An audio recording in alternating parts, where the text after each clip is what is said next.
Morning students. Today we are going to start a new chapter of geography, chapter 3, drainage. What is drainage? The term drainage describes the river system of an area. The area drained by a single river system is called a drainage basin. That means in a particular area, a single river and its tributaries are flowing in that area, that is called as the drainage basin.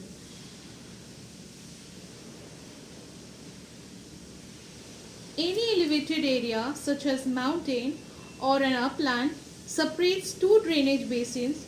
Such an upland is known as the water divide. I have drawn a diagram for more better understanding that there are two streams and they are separated by a mountain or an upland. That this area is called as the water divide.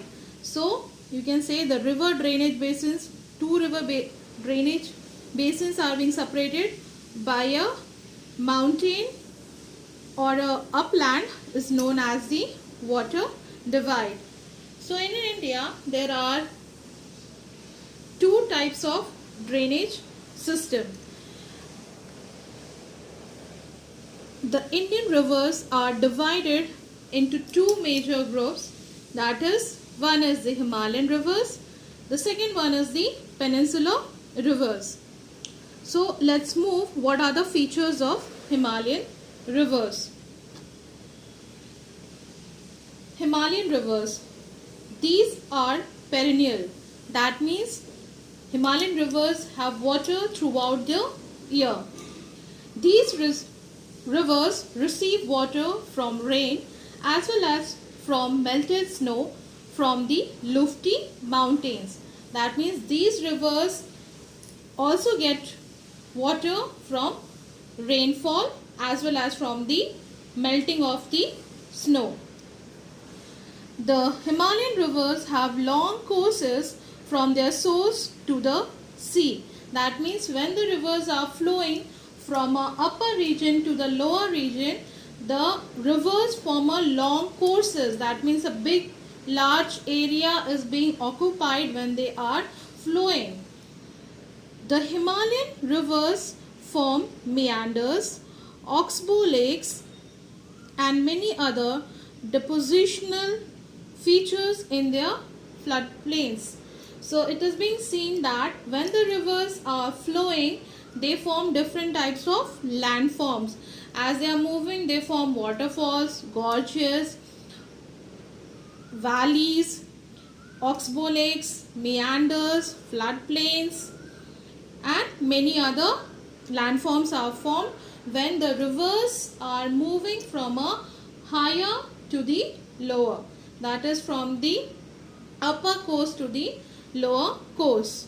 Now moving to the features of peninsular rivers.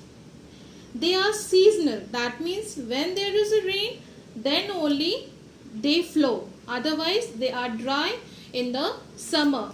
When there is heavy rainfall, these rivers flow in the respected areas. Their flow is dependent on rainfall. So it is being seen that they depend on rainfall. Peninsular rivers, they depend on rainfall and they are seasonal. They are not perennial. That means they do not have water throughout the year. They are seasonal. When there is having a heavy rainfall, then we have the peninsular rivers. The peninsular rivers have shorter and shallower courses as compared to the Himalayan rivers. That means it is being seen that the peninsular rivers are a little bit shorter in distance. They are not so having a long route, a long course, and shallow courses is not so deep. Little bit shallow. That means like this. If there is having like this, they are not so deep.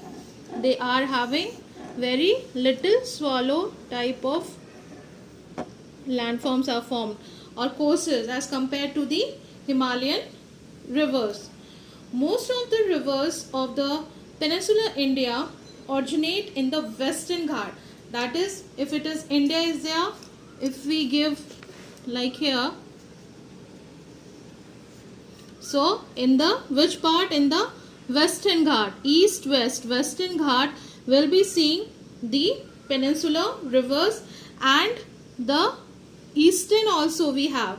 Some of them are having eastern Ghats, eastern and western Ghat. These rivers flow in this direction and merge into the Bay of Bengal as well as in the Arabian Sea. So these peninsular rivers are short in the coast and they merge into the Bay of Bengal or Arabian Sea.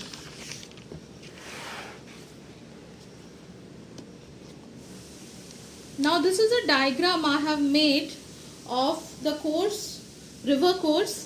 That means when the rivers are moving from the source, that is from the mountains, what happens? That means in the courses, that it is divided into three parts. The river is divided into three parts, that is upper course, middle course and lower course.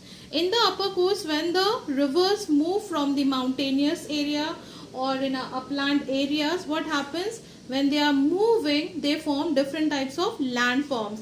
They form V-shaped valley, U-shaped valley, gorges, waterfalls. And when they move to the middle course, what happens? It is a main work of the river is transportation. Okay, in the middle course. So they form meanders and oxbow lakes.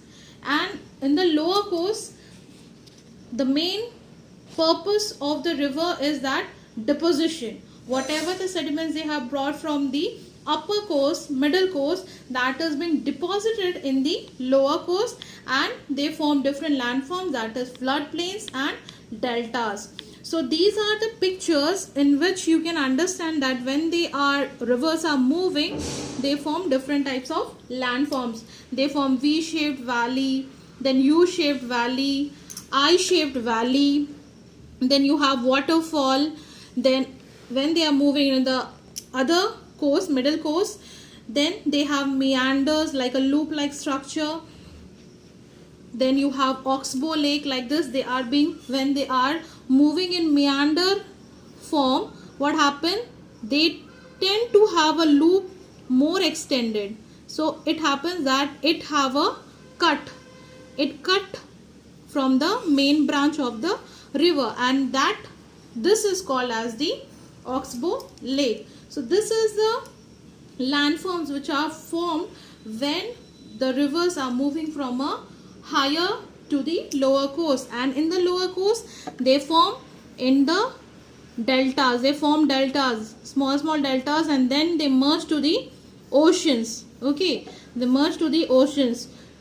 That is the final destination of a river. That means after moving from a higher course or a higher level, they merge to the ocean or seas, and they form deltas and floodplains. Like this type of floodplains they form. The deposition work happens in the lower course. So we have seen about the diagram of the river course and understood. And there are different drainage patterns also seen in India. That is, the streams within a drainage basin form certain patterns depending on the slope.